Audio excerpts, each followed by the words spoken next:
আরে তোমার আগে কি আমার খাওয়ার সাহস হয়? যা জিজ্ঞাসা করেছি তার উত্তর দাও।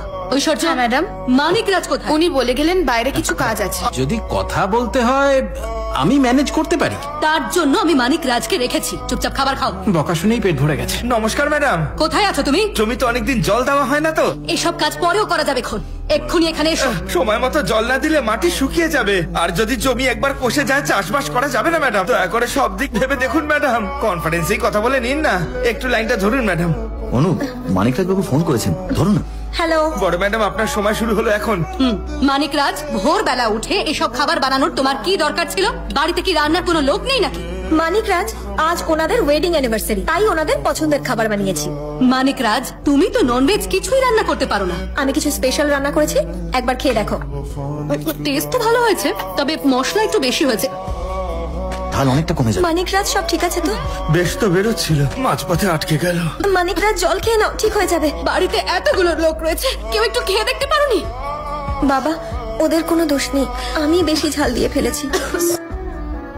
ম্যাডাম, ও আজ পর্যন্ত নিজের হাতে কিচ্ছু রান্না করেনি। আজ প্রথমবার শুধু আপনার জন্য রান্না করেছে। আসলে ও আপনাকে খুব ভালোবাসে ম্যাডাম, আপনাকে কোনো ধরনের কষ্ট দিতে চায়নি।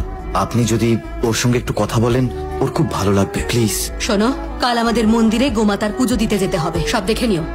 বাবা, আমরা এখানে কেন এসেছি? আসলে আমার মেয়ের সঙ্গে যাতে খুব ভালো একটা ছেলের বিয়ে হয় সেই জন্য তোর মা মানত করেছে, আর সেই মানত পূরণ করতেই আমরা এখানে এসেছি। মানত যখন উনি করেছেন, তাহলে আমাদের এখানে কাজ কি? আরে, তোর মায়ের ইচ্ছে মানত পূরণ করার জন্য তুই ভগবতীর পুজো কর। ভলিউমটা একটু না বাড়ালে আমি পাস করব। আরে ওইসব পাসিং আমার না, অন্যদের দরকার হয়। আমরা বাপ বেটি ডাইরেক্ট নিজেরা কথা বলি। হ্যাঁ, মানিক রাজের সঙ্গে ঝামেলা করা বন্ধ করো। এটা একটা মন্দির, তোমরা চুপ করো। নমস্কার মা, বিষয়টা হলো এই মন্ত্র আপনাকে মেয়ের কানে 3 বার বলতে হবে। সেটা শোনার পর আপনার মেয়ে এই প্রসাদ ভগবতীকে খাইয়ে দেবে। ঠাকুর মশাই, ওর কানে বললে আমার মানত পূরণ হবে কি করে?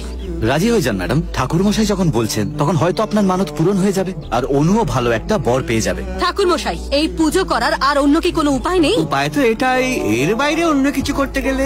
মানিক রাজ, হ্যাঁ ম্যাডাম। ইনি তো দেখছি ভগবানকেও ছাড় দেন না। এই মন্ত্র আমি কেন আমার বাপ ঠাকুর চাইলেও বলতে পারবেন সে না। তো জানা কথাই। আতা কাছে তোতা পাখি বলতে গেলেও এখনো আমার জিভটা কেমন যেন জড়িয়ে যায়। আপনার এই মন্ত্র যদি আমি ভুল পড়ে ফেলি, তাহলে ফলও উল্টো হতে পারে ম্যাডাম। আপনি এক কাজ করুন, আপনি ছোট ম্যাডামের কানের সামনে এসে মন্ত্রটা হাওয়ায় বলে দিন, ছোট ম্যাডাম টুক করে শুনে নেবেন। মানিক রাজ বাবু। হ্যাঁ ডাক্তার বাবু। Go back.